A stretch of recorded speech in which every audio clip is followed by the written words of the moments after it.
Now, in the beginning, you need to focus on training and educating your new employee.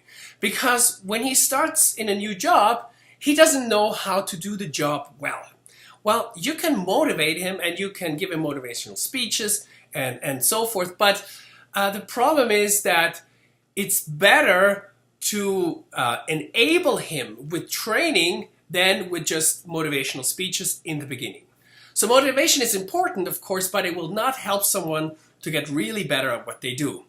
So new employees need to be enabled so that they can perform better. And this is especially true for new salespeople. Okay, so when you have the choice between motivation and enabling or training, always go for training and enabling, because that will really help and will change the bottom line.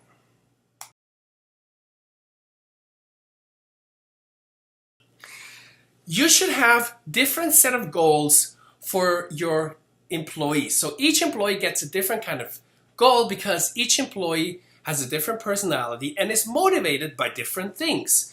And your job as a leader is to recognize what motivates a certain personality. Some people are more motivated by money and by things, and other people more by, let's say, task or involvement.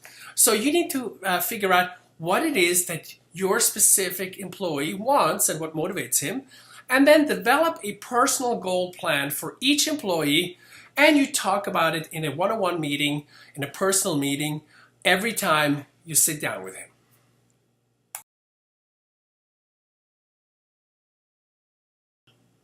When it comes to a major decision in your organization or in your team, you should always include your employees in a team meeting. Okay, so you include them in that decision. Well, there's some decisions that have no room for changes. Okay, and that's okay. But it is much better to ask for the opinion of the team, and then together you come to the conclusion what the best solution is for everybody or for the organization, and then you will have everybody's motivation to follow through on that. Because if you don't do that, if you just say this is what it is and you have to accept it, some people will hold a grudge and will not really do what they're supposed to do. But if you talk about it, if you discuss it, then you have the agreement of everybody and it's better to move forward as a team. Also remember, sometimes you might make a decision, but you're not as smart as the entire team. Maybe there's a few ideas that come from the team that will make the decision much better, and it will be much better for the organization.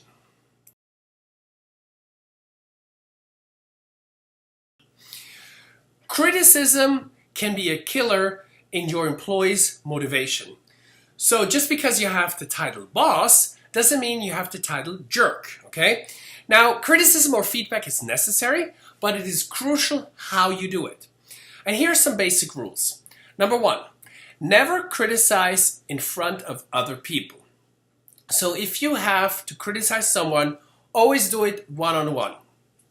Remember, only 4 eyes are involved when that happens. Number two, criticize the behavior, not the person. Don't say you're an idiot or you're an asshole. Say the behavior, the action that you took was not okay.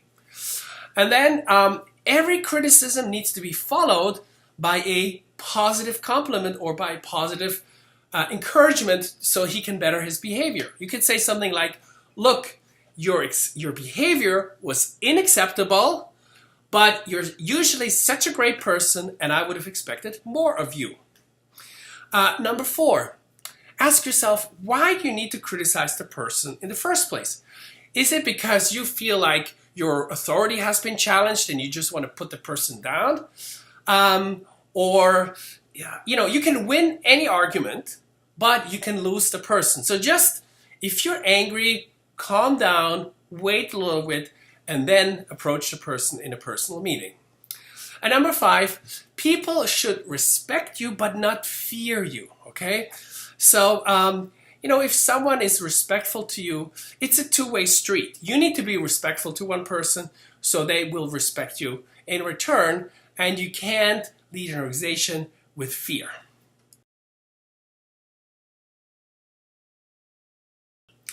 Always lead by example. Following by example is extremely powerful. This usually takes care of 80% of all your leadership issues if you do what you expect others to do as well. So let's say if you want them to create more sales, well, then you should also do some more sales, or you should have the best sales result of all your people. If you expect them to clean up after themselves in, let's say, the kitchen in the office, well, maybe you take over that job at first so people see what you're doing and they will follow your lead. You cannot expect people to do something that you haven't done. So leading by example is probably the most important leadership skill that you can apply.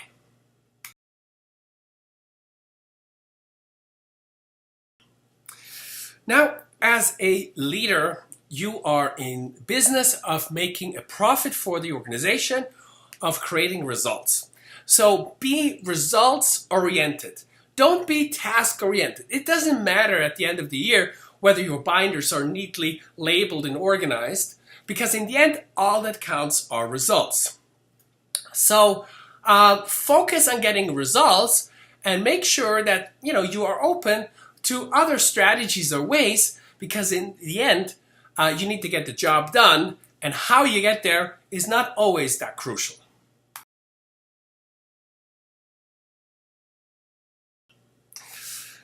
People are starving for love and attention. They need praise and recognition like they need air to survive. Always remember that.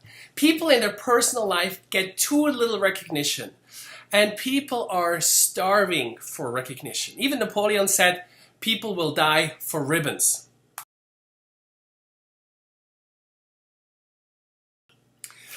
Get people to perform better because of you. Let's say you sit down with your employee and you have a good relationship with your employee.